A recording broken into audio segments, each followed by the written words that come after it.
Hello students, welcome to another class of economics. इस video में हम बात करेंगे आपका जो पहला टॉपिक है इंडियन इकोनॉमी का, Indian economy on the eve of independence, कि जब भारत आज़ाद हुआ तब हमारी इकोनॉमी कैसी थी। और इस चैप्टर में हम देखेंगे कि ब्रिटिश की पॉलिसीज़ हैं, जो ब्रिटिश गवर्नमेंट है उसकी पॉलिसीज कैसी थी। पर्टिकुलर सेक्टर की हम बात करेंगे, एग्रीकल्चर की, हैंडीक्राफ्ट्स इंडस्ट्री में क्या हुआ, इंडस्ट्रियल सेक्टर में क्या हुआ, क्या सर्विसेज के लिए कोई स्टेप लिए गए, कोस्टल एरियाज हैं उनमें क्या डेवलपमेंट किया गया, डेमोग्राफिक प्रोफाइल क्या थी। ये सारे टॉपिक्स हम देखेंगे और इनमें से आपके डायरेक्ट क्वेश्चन आने के बहुत ज़्यादा चांसेस हैं, क्योंकि आपके डायरेक्टली सिलेबस में ये लिखा हुआ है। तो सबसे पहले हम स्टार्ट करते हैं। देखो, ब्रिटिश कॉलोनियल रूल है वो कितने साल तक चला था। ब्रिटिश कॉलोनियल रूल चला था हमारा मोर देन 2 सेंचुरीज। और उनका टारगेट क्या था कि इंडिया है वो क्या करे, वो करे आपका रॉ मटेरियल की सप्लाई। रॉ मटेरियल की सप्लाई करें हम कहाँ पे, ब्रिटेन में। अब ब्रिटेन में क्या हो रहा था उस टाइम पे, ब्रिटेन में था इंडस्ट्रियल रिवॉल्यूशन। अब इंडस्ट्रियल रिवॉल्यूशन में इंडस्ट्रीज को फ्लरिश करने के लिए और एक्सपेंशन करने के लिए किस चीज़ की ज़रूरत होती थी, रॉ मटेरियल की। तो ये रॉ मटेरियल कहाँ से सप्लाई होता था, ये रॉ मटेरियल सप्लाई होता था इंडिया जैसी कॉलोनी से। अच्छा, उसके बाद में क्या पॉलिसी थी, सेकंड पॉलिसी थी कि ब्रिटेन में जो फिनिश्ड गुड्स बन रही है, फिनिश्ड गुड्स हैं वो सप्लाई की जाए इंडियन मार्केट में, क्योंकि इंडियन मार्केट बहुत ज़्यादा था, यहाँ की पॉपुलेशन बाकी कंट्रीज को देखते हुए बहुत ज़्यादा थी। तो उनका जो इंडस्ट्रियल बेस है उसको स्ट्रॉन्ग करने के लिए, इंडस्ट्रियल बेस को स्ट्रॉन्ग करने के लिए उन्होंने सारी पॉलिसीज़ अपनाई। तो जो भी पॉलिसीज़ उन्होंने अडॉप्ट की उनका टारगेट क्या था, टारगेट यही था कि ब्रिटेन को ज़्यादा से ज़्यादा बेनिफिट पहुंच सके। तो सबसे पहले हम देखते हैं कि low level of economic development था, उसमें कौन कौन से इंडिकेटर्स हैं। सबसे पहले हैंडीक्राफ्ट्स इंडस्ट्री। अब हमारे जो लोग मैनुअली या फिर हैंडमेड प्रोडक्ट्स बनाते थे उनकी खास बात क्या थी। देखो, एक तो हमारी कॉटन इंडस्ट्री, एक सिल्क टेक्सटाइल की, मेटल और प्रीशियस स्टोन है, ये हमारे एंशियंट टाइम से क्या हो रहे थे, एक्सपोर्ट हो रहे थे। क्या रीजन था, वर्ल्ड वाइड डिमांड थी इनकी, किसकी वजह से, क्योंकि फाइन क्वालिटी का रॉ मटेरियल उसमें यूज होता था, जो हमारे कहाँ मिलता था, जो हमारा बंगाल है वहाँ पे जूट और टेक्सटाइल के लिए बहुत अच्छा रॉ मटेरियल अवेलेबल था। दूसरा, हाई स्टैंडर्ड्स ऑफ क्राफ्ट्समैनशिप, यानी कि जो लोग बनाते थे वो बहुत ही तरीके से और बहुत ही व्यवस्थित तरीके से काम करते थे। अब उसके बाद में क्या किया कि ब्रिटिश आए, उन्होंने इकोनॉमिक पॉलिसीज अडॉप्ट की। क्या बताया था मैंने कि उनका क्या टारगेट था, सिर्फ टारगेट ये था कि उनके खुद का जो इंडस्ट्रीज हैं उनको प्रोटेक्ट कर सकें और खुद की इंडस्ट्री या इकोनॉमिक वेलफेयर है उसको एक्सपेंड कर सकें। किया क्या उन्होंने कि कंट्री है उसको ट्रांसफॉर्म कर दिया सप्लायर ऑफ रॉ मटेरियल में, और वो कंज्यूम क्या करेंगे, फिनिश्ड इंडस्ट्रियल प्रोडक्ट जो कहाँ बन रहे थे, जो बन रहे थे ब्रिटेन में। अब देखते हैं कि क्या नेशनल इनकम और per capita income, per capita income क्या होती है कि नेशनल इनकम है उसको आप डिवाइड कर दो टोटल पॉपुलेशन से, यानी कि पर हेड कितनी नेशनल इनकम है। क्या उसको काउंट करने के लिए कोई एफर्ट लिए गए थे ब्रिटिश गवर्नमेंट के द्वारा, तो क्लियरली आपको कहना है कि कोई भी सीरियस अटेम्प्ट नहीं लिया गया ब्रिटिश गवर्नमेंट के द्वारा।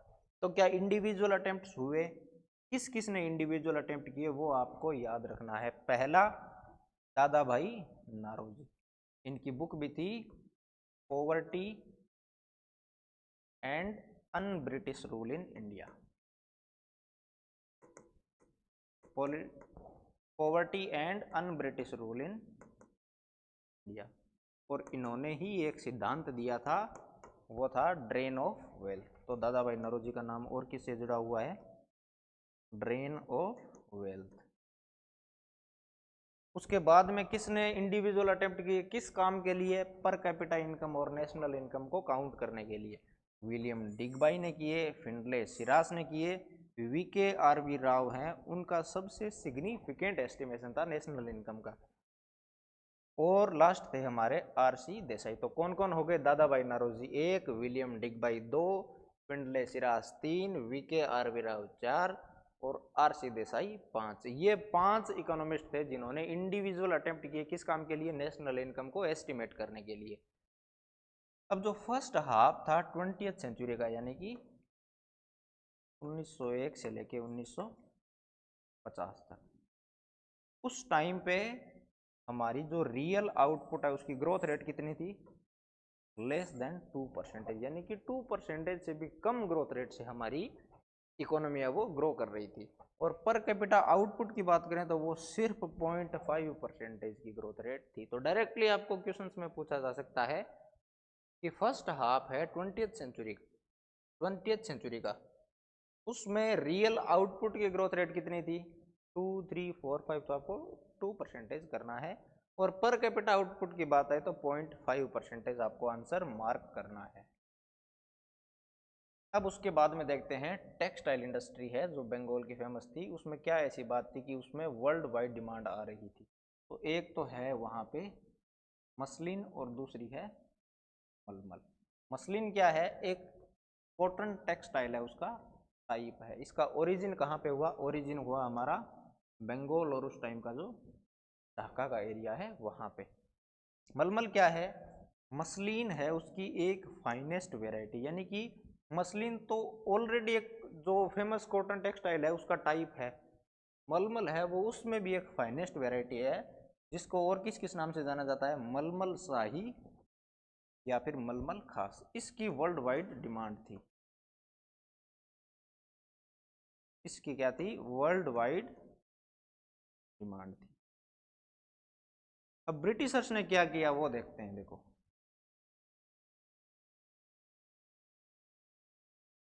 ब्रिटिशर्स ने क्या किया, अगर एग्रीकल्चर सेक्टर की बात करें सबसे पहले तो लगभग 85% पॉपुलेशन है वो कहाँ रह रही थी, विलेजेस में। अगर विलेजेस में रह रही हैं तो वो अपनी लाइवलीहुड डायरेक्टली और इनडायरेक्टली कहाँ से डिराइव कर रहे थे, एग्रीकल्चर से। यानी कि एग्रीकल्चर क्या थी उस टाइम पे, हमारा मोस्ट इम्पोर्टेंट सेक्टर था एग्रीकल्चर। किसके लिए, पॉवर्टी को कम करने के लिए या फिर एम्प्लॉयमेंट जनरेशन के लिए। अब ब्रिटिशर्स ने क्या किया कि कॉन्टिन्यूड स्टेग्नेशन किया, यानी कि लगातार उन्होंने जो हमारा कृषि क्षेत्र है उसको खराब करने की कोशिश की। अब देखिए उस टाइम की अगर बात करोगे तो ग्रोथ रेट तो इंक्रीज हुई है, लेकिन ग्रोथ रेट किस वजह से इंक्रीज हुई है, क्योंकि एरिया अंडर कल्टीवेशन है वो इंक्रीज कर दिया गया। ज़्यादा ज़मीन है उस पे खेती होने लगी, उसकी वजह से एग्रीकल्चर ग्रोथ हुई है। तो प्रोडक्टिविटी इंक्रीज हुई क्या, प्रोडक्टिविटी बिल्कुल भी इंक्रीज नहीं हुई। प्रोडक्टिविटी का मतलब कि पर हेक्टेयर जो प्रोडक्ट हम प्रोड्यूस कर रहे थे, क्या वो पहले अगर 5 क्विंटल था तो क्या वो 10 क्विंटल या 7 क्विंटल हुआ, नहीं हुआ। ओवरऑल जो हमारा ग्रोथ था वो पॉजिटिव थी, लेकिन किसकी वजह से, क्योंकि एरिया अंडर कल्टीवेशन है वो इंक्रीज हुआ था, ना कि इरिगेशन फैसिलिटीज या अच्छे तरीके के सीड प्रोवाइड करना, वो सारी फैसिलिटीज नहीं थी। अब है कि क्या क्या रीजन थे कि हमारा एग्रीकल्चर सेक्टर है वो इतना ज़्यादा खराब हो गया, जिसपे 85% पॉपुलेशन है वो डिपेंडेंट थी लाइवलीहुड जनरेशन के लिए। तो सबसे पहला है लैंड सेटलमेंट जो ब्रिटिशर्स ने स्टार्ट किया था। अब उसमें एक प्राइम सिस्टम है जमींदारी सिस्टम। तो जो भी प्रोड्यूस होता था, जो भी प्रॉफिट होता था वो किसके पास जाता था, जमींदार के पास। रेंट कलेक्शन होता था चाहे कैसी भी सीजन हो, अगर रेनफॉल कम है ज़्यादा है, क्रॉप फेलियर है तो भी रेंट कलेक्शन होता था। और जो रेवेन्यू सेटलमेंट की, यानी कि कितने परसेंटेज रेवेन्यू है वो फार्मर्स को देना पड़ता था, जमींदार्स को, वो भी क्या थे, जमींदार थे उनके फेवर में थे, ना कि जो फार्मर्स थे उनके हाथ में। अगर वो रेवेन्यू नहीं दे पाते थे तो क्या करना पड़ता था, उनका जो लैंड है वो एक्वायर कर लेते थे जमींदार, तो जो लैंड है वो भी लोग लूज करते गए। सेकेंड रीजन ये रहा कि कोई टेक्नोलॉजिकल अपग्रेडेशन हुआ ही नहीं, ना कोई इरिगेशन फैसिलिटीज दी गई, ना कोई सही तरीके के फर्टिलाइजर दिए गए, और ना ही कोई इन्वेस्टमेंट किया गया जो मॉडर्न एग्रीकल्चर प्रैक्टिसेज हैं, टेरेसिंग में फ्लड को कंट्रोल करने के लिए, ड्रेनेज सिस्टम को रेगुलेट करने के लिए, डीसैलिनाइजेशन यानी कि सॉइल की प्रोडक्टिविटी को इंक्रीज करने के लिए कोई भी टेक्नोलॉजिकल अपग्रेडेशन नहीं किया गया था। अब देखते हैं कॉमर्शियलाइजेशन ऑफ एग्रीकल्चर क्या होता है। कॉमर्शियलाइजेशन में क्या किया, देखो कि पहले जो प्रोडक्शन होता था वो सपोज व्हीट का हो रहा है, कहीं पे बाजरा का प्रोडक्शन हो रहा है, कहीं पे राइस का प्रोडक्शन हो रहा है, उससे फार्मर्स शिफ्ट हो गए किस पे, इंडिगो पे। अब इंडिगो काम में आती थी, जो नील है वो काम में आती थी कपड़ों में कलर देने के लिए, तो यहाँ से शिफ्ट हो गई इंडिगो पे। तो क्या हो गया, कॉमर्शियलाइजेशन हो गया। पहले खेती होती थी सेल्फ सफिशिएंसी के लिए, यानी कि जितनी ज़रूरत है एक फैमिली को उतनी ही खेती करते थे और उन्हीं कमोडिटीज़ की करते थे। अब क्या हुआ कि कॉमर्शियलाइजेशन हुआ, इंडिगो हुई, इंडिगो का प्रोडक्शन इंक्रीज हुआ, तो लोग क्या हो गए, जो हमारी क्रॉप्स हैं जो काम में आती थी फूड कंज्यूम करने के लिए, वहाँ से हम शिफ्ट हो गए कॉमर्शियलाइजेशन की तरफ। अब देखो कि उसका स्प्रेड क्या था, अगर स्प्रेड की बात करें तो लिमिटेड स्प्रेड था, बहुत ही कम एरियाज थे जहाँ पे कॉमर्शियलाइजेशन हुआ। हालांकि इम्प्रूवमेंट हुआ एग्रीकल्चर में, लेकिन बहुत कम हुआ। कहाँ से शिफ्ट हो गए, फूड क्रॉप्स है वहाँ से हम कैश क्रॉप्स की तरफ शिफ्ट हो गए। रीज़न क्या था कि ये एक्सपोर्ट किए जाते थे कहाँ पे, ब्रिटेन में।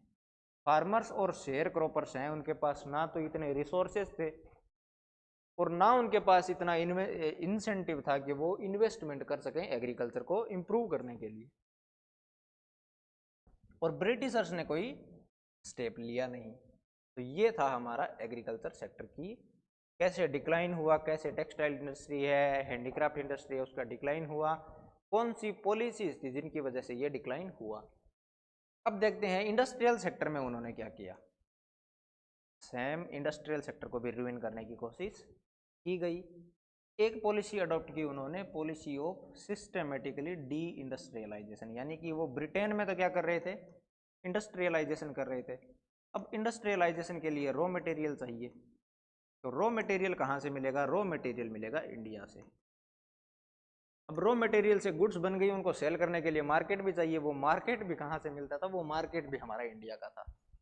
तो देखो सबसे पहले तो क्या किया कि इंडिया को किस लेवल पे रिड्यूस कर दिया कि वो इम्पोर्टेंट रॉ मटेरियल का सप्लायर हो गया, और दूसरा ऐसा मार्केट जहाँ पे फिनिश्ड गुड्स हैं उनको सेल किया जा सके। बेनिफिट किसका होगा, बेनिफिट होगा ब्रिटिशर्स का। तो ये पॉलिसी रही इंडस्ट्रियल सेक्टर में, यानी कि हमारे इंडस्ट्रियल सेक्टर को ग्रो करने के लिए कोई स्टेप नहीं लिया गया। अब इसका इंडियन मार्केट पे क्या इम्पैक्ट हुआ, देखो एक तो हैंडीक्राफ्ट का डिक्लाइन हो गया, वो लोग कहाँ जाएं, हैंडीक्राफ्ट जो हाथ से लोग बना रहे थे वो कहाँ जाएं। दूसरी ये है कि हम इंडस्ट्रियल सेक्टर है उसका एक स्ट्रॉन्ग बेस बना ही नहीं पाए। तीसरा क्या हुआ कि जो लोकली मेड गुड्स हैं उनकी सप्लाई कम हो गई, क्योंकि उनकी प्राइस भी ज़्यादा रहती थी, मशीन से जो प्रोडक्ट्स बन रहे थे उनकी प्राइस भी ज़्यादा थी, तो ब्रिटेन से जो इंपोर्ट हो रहा था उसकी सप्लाई इंक्रीज हो गई। अब इससे क्या हुआ, मैसिव अनएम्प्लॉयमेंट हो गया। जो हैंडीक्राफ्ट्स में थे वो जाके एग्रीकल्चर में सेटल हो गए। अब एग्रीकल्चर में सेटल हो गए, वहाँ पे भी डिक्लाइन चल रहा था। तो आप इमेजिन कर सकते हो कि उस टाइम पे जो हमारे इंडियंस हैं उनकी क्या हालत रही हो। अब देखते हैं कि इंडस्ट्रीज़ हैं उनका डेवलपमेंट इंडिया में कब कब और कैसा हुआ, और क्या वो सफिशिएंट था उस टाइम की जो ब्रिटिश थी उसको कम्पीट करने के लिए। तो देखो मॉडर्न इंडस्ट्री एस्टाब्लिश हुई लेकिन बहुत ही स्लोली।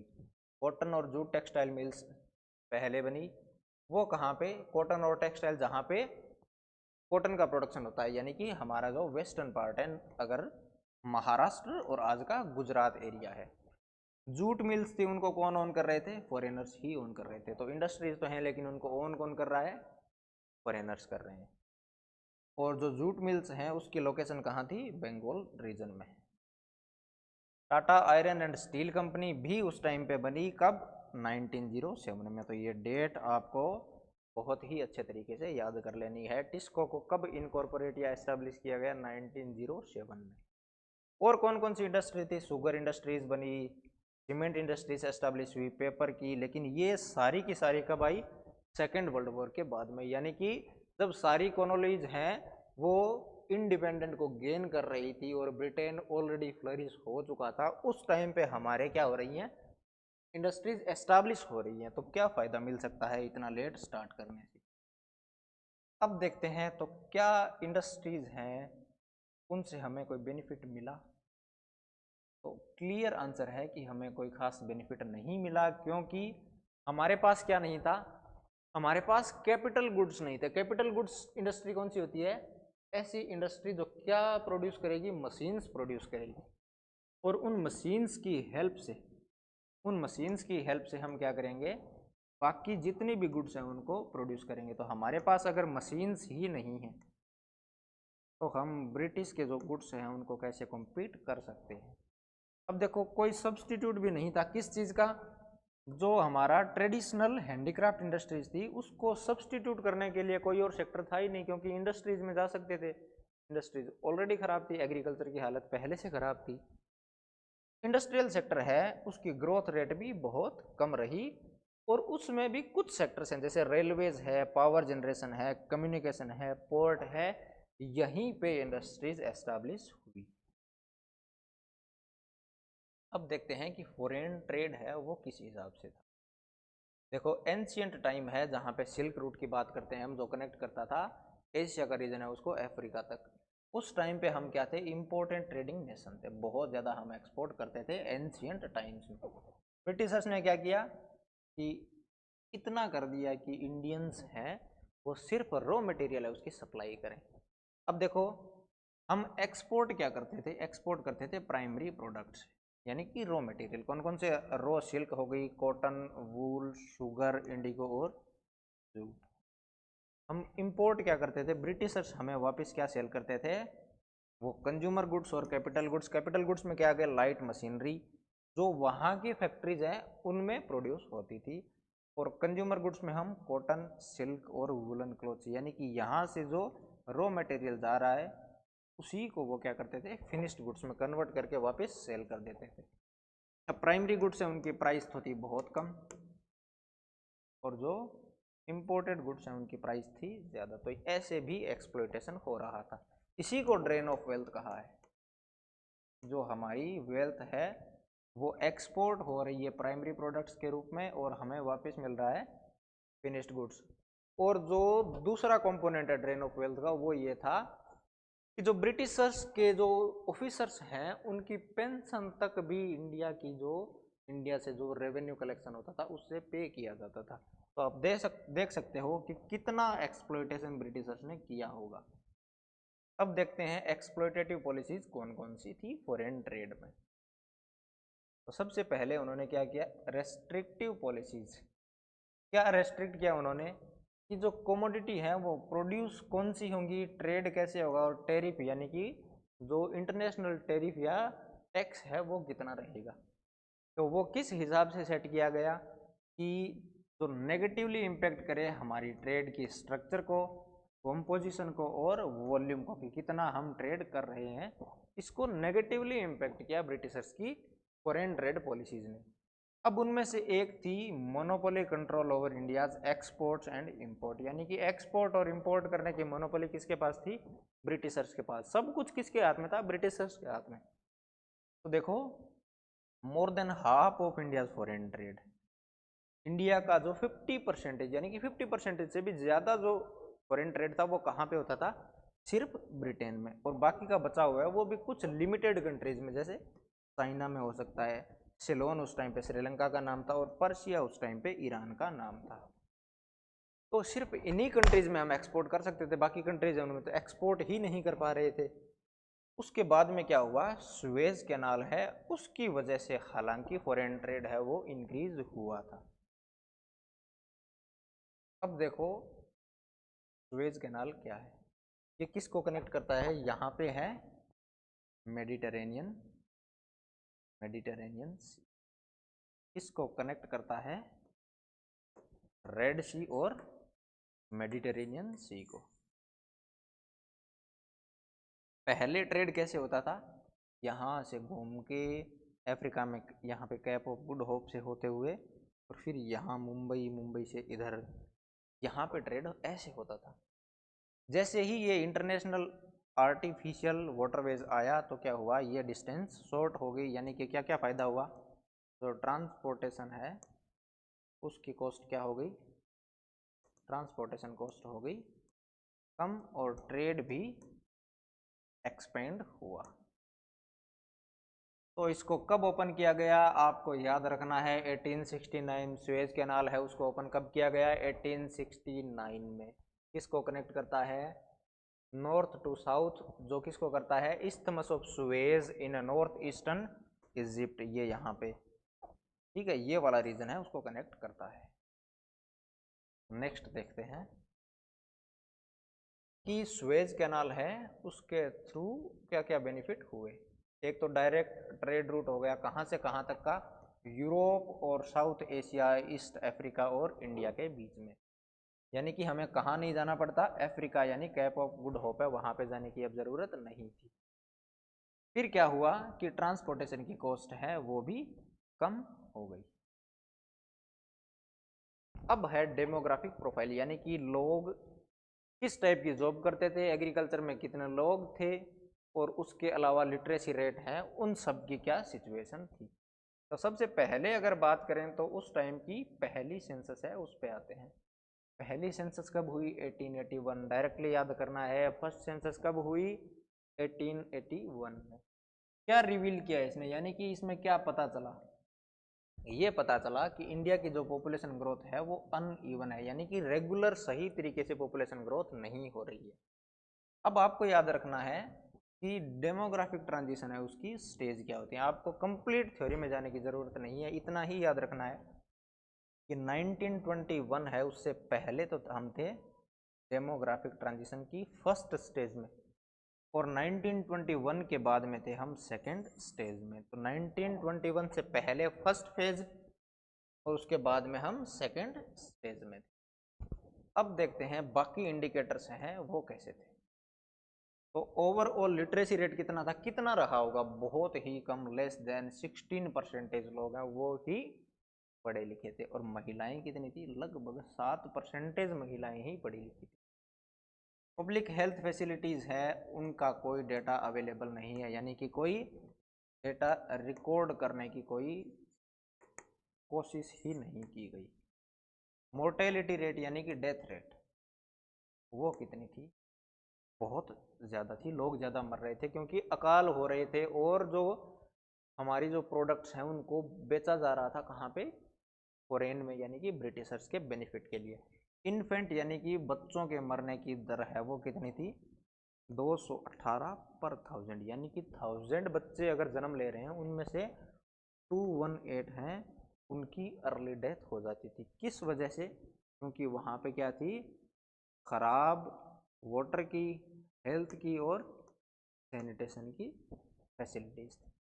लाइफ एक्सपेक्टेंसी आपको याद रखना है 44 ईयर्स थी। लाइफ एक्सपेक्टेंसी क्या होती है? देखो कि अगर आज कोई जन्म ले रहा है वो कितने साल तक जिएगा, यानी कि हम क्या एक्सपेक्ट कर रहे हैं कि उसकी लाइफ कितने साल रहेगी। तो 44 ईयर्स, ये डेटा आपको सही तरीके से याद करना है। मैंने यहाँ पे टेबुलर फॉर्मेट में दे दिया है आपको। ओवरऑल पॉवर्टी बहुत ज़्यादा थी, होनी थी। एग्रीकल्चर को आप रुइन कर रहे हो, इंडस्ट्री को रुइन कर रहे हो, हैंडीक्राफ्ट्स का डिक्लाइन हो रहा है, तो कहाँ से पॉवर्टी कम हो सकती है? सेक्टर वाइज अगर हम ऑक्यूपेशनल स्ट्रक्चर की बात करें तो क्या था? एग्रीकल्चर में कितने लोग थे? 70 to 75%, क्योंकि मोर देन 85% है वो तो रूरल एरियाज में ही रह रही थी। मैन्युफैक्चरिंग में 10% और सर्विसेज में 15 to 20%। ये भी कोई मॉडर्न मैन्युफैक्चरिंग और मॉडर्न सर्विसेज नहीं थी। अब 70 to 75% अगर आपके लोग एग्रीकल्चर में है और आप एग्रीकल्चर को रुइन कर रहे हो तो पॉवर्टी का लेवल आप इमेजिन कर सकते हो। नेक्स्ट देखते हैं कि रीजनल वेरिएशन क्या हुआ, क्या सभी रीजन्स हैं उनका डेवलपमेंट जितना भी हुआ, आधा अधूरा जो भी थोड़ा बहुत हुआ, क्या वो इवन था या अनइवन था, यानी कि क्या सभी एरियाज हैं उनको इक्वली बेनिफिट मिला। तो इसका आंसर है नहीं, क्योंकि जो मद्रास प्रेसिडेंसी है कितनी बड़ी थी, आज का तमिलनाडु, आंध्र प्रदेश, केरला और कर्नाटका का रीजन है, वहाँ पे तो एग्रीकल्चर में जो डिपेंडेंस है वो कम हुई, यानी कि यहाँ पे इंडस्ट्रीज एस्टैब्लिश हुई। दूसरी बॉम्बे और बंगाल, यानी कि ये तीन प्रेसिडेंसी थी, मद्रास, बॉम्बे और बंगाल, यहाँ पे तो इंडस्ट्रियलाइजेशन हुआ, हल्का फुल्का ही हुआ। लेकिन एग्रीकल्चर कहाँ पे इंक्रीज हुई, उड़ीसा में, राजस्थान में और पंजाब के रीजन हैं, वहाँ पे एग्रीकल्चर पे डिपेंडेंस इंक्रीज हो गई। अब देखो इंफ्रास्ट्रक्चर है, यानी कि रोडवेज हैं, रेलवेज हैं, पोर्ट है, क्या उसके डेवलपमेंट के लिए कोई कोशिश की गई, और अगर की गई तो उसका एडवांटेज क्या इंडियंस को मिला, या उसका ऑब्जेक्टिव क्या था, ब्रिटिशर्स क्यों करना चाहते थे। क्या क्या डेवलप किया, रेलवेज की, पोर्ट्स की, वाटर ट्रांसपोर्ट, पोस्ट और टेलीग्राफ्स, क्योंकि उनका टारगेट ये था कि जो हमारे कॉलोनियल इंटरेस्ट हैं वो फुलफिल हो जाएं। हमें ये नहीं देखना था कि जो इंडियंस हैं उनकी जो वे ऑफ लिविंग है वो इम्प्रूव हो, सिर्फ कॉलोनियल इंटरेस्ट हैं वो फुलफिल हो सकें। अब आप देख भी सकते हो कि रेलवेज हैं, उनकी हेल्प से क्या किया कि जो कंट्री साइड है यानी कि विलेज एरिया है, वहाँ से गुड्स एंड सर्विसेज को ट्रांसफ़र किया पोर्ट की तरफ। पोर्ट को डेवलप किया गया ट्रेड करने के लिए। वाटर ट्रांसपोर्ट है वो भी किस काम के लिए किया गया था, ताकि जो इनलैंड वाटरवेज है उसको काम में लेके गुड्स एंड सर्विसेज को कम रेट पे ट्रांसपोर्ट किया जा सके, हालांकि ये इतना ज़्यादा डेवलप नहीं हुआ। पोस्ट और टेलीग्राफ हैं, उनका डेवलपमेंट किया गया लॉ एंड ऑर्डर को मेंटेन करने के लिए, ब्रिटिशर्स के बीच में कम्युनिकेशन है उसको स्ट्रॉन्ग करने के लिए ये किया गया था। रोड्स हैं, तो पहले एंशियंट टाइम की रोड्स थी वो फिट नहीं थी किसके लिए, मॉडर्न ट्रांसपोर्ट के लिए। और जो रोड्स हैं उनका यूज़ कैसे किया गया, उनका यूज़ किया गया जो आर्मी है उसको मोबिलाइज करने के लिए, यानी कि यहाँ से दूसरी जगह पे आर्मी को ले जाने के लिए। और जो रॉ मटेरियल है उसको कंट्री साइड यानी कि विलेज एरिया है वहाँ से पोर्ट की तरफ भेजना। तो क्या फ़ायदा हुआ हमें, नहीं हुआ, क्योंकि Indian suffered the most during famines. जब भी अकाल पड़ा तो सबसे ज़्यादा नुकसान किसका हुआ, इंडियंस का हुआ। और एग्रीकल्चर गुड्स हैं उनको प्रोड्यूस कौन कर रहे थे, उनको प्रोड्यूस भी इंडियंस ही कर रहे थे, तो जो प्रोड्यूस कर रहे थे उन्हीं पे भूखमरी की वजह से लोग मर रहे थे। रेलवेज, रेलवेज को इंट्रोड्यूस कब किया गया, 1850 में, ये डेट्स आपको याद रखनी है। देखो इसका एक पॉजिटिव बेनिफिट हुआ, एक नेगेटिव हुआ। पॉजिटिव क्या हुआ कि जो इंडियंस हैं वो लॉन्ग डिस्टेंस ट्रेवल कर सकते थे और जो यूनियन है वो बना सकते थे, यानी कि लोग मिल सकते थे और जो प्रॉब्लम्स हैं उनको डिस्कस कर सकते थे, यानी कि ज्योग्राफिकल और कल्चरल बैरियर्स थे वो हमारे अब कम हो गए। लेकिन और क्या नेगेटिव डिसएडवांटेज, नेगेटिव इम्पैक्ट हुआ, इंडियन एग्रीकल्चर है वो कॉमर्शियलाइज हो गई, जिसकी वजह से जो हमारी सेल्फ सफिशिएंसी है उसको नेगेटिव इम्पैक्ट हुआ, क्योंकि जो प्रोडक्शन हो रहा था वो कहाँ जा रहा था, ब्रिटेन में। अब देखते हैं इनलैंड ट्रेड। देखो इनलैंड ट्रेड के लिए काम तो किया गया लेकिन वो ज़्यादा कोई इकोनॉमिकली वाइबल नहीं था, क्योंकि वहाँ पे कॉस्ट अभी भी ज़्यादा आ रही थी। पोस्टल सिस्टम है उसका इंट्रोडक्शन किया गया किसके लिए, लॉ एंड ऑर्डर को मेंटेन करने के लिए। हालांकि ये यूज़फुल था लेकिन उतना यूज़फुल नहीं था इंडियंस के लिए, क्योंकि इंडियन न्यूज़पेपर्स थे उनको टाइम टाइम पे बैन कर दिया जाता था। तो अगर कंप्लीट मैं समरी की बात करूं इस चैप्टर की, तो आपको क्या क्या याद रखना है, एक तो ब्रिटिश की पॉलिसीज़ कौन सी थी, और जो भी आपको डेटा और डेट दिए गए हैं वो आपको याद करने हैं। एग्रीकल्चर में क्या हुआ, सरप्लस लेबर थी, लेबर बहुत ज़्यादा थी, उसकी वजह से अनएम्प्लॉयमेंट हुआ और एग्रीकल्चर प्रोडक्टिविटी क्या थी, लो थी। इंडस्ट्री में क्या हुआ, लैक ऑफ मॉडर्नाइजेशन, डाइवर्सिफिकेशन भी नहीं हुआ, क्योंकि कुछ लिमिटेड इंडस्ट्रीज थी उनका एस्टेब्लिशमेंट हुआ, ना कोई इन्वेस्टमेंट था, ना इंडस्ट्रीज की कैपेसिटी बिल्डिंग के लिए कोई स्टेप लिया गया। फॉरेन ट्रेड किस हिसाब से ओरिएंटेड था, ब्रिटेन के इंडस्ट्रियल रिवोल्यूशन को सपोर्ट करने के लिए। इंफ्रास्ट्रक्चर में अपग्रेडेशन किया गया लेकिन उसका बेनिफिट ब्रिटिशर्स को ही मिला, पॉवर्टी और अनएम्प्लॉयमेंट बहुत ज़्यादा थे। तो इन हार्श सिचुएशन के साथ हमने 1947 में इंडिपेंडेंस गेन की। तो नेक्स्ट चैप्टर में हम देखेंगे कि 1947 से लेकर 1990 तक इंडिया में डेवलपमेंट को इंक्रीज करने के लिए कौन कौन से स्टेप्स लिए गए। तो ये था आपका कंप्लीट चैप्टर। आई होप आपको समझ में आया होगा। अब बार बार रिवीजन करके एक जगह लिख लें, ये पीडीएफ आपको अपलोड कर देंगे, तो उसमें से भी आप रिवीजन कर सकते हो। ठीक है, thank you for listening patiently, have a great day.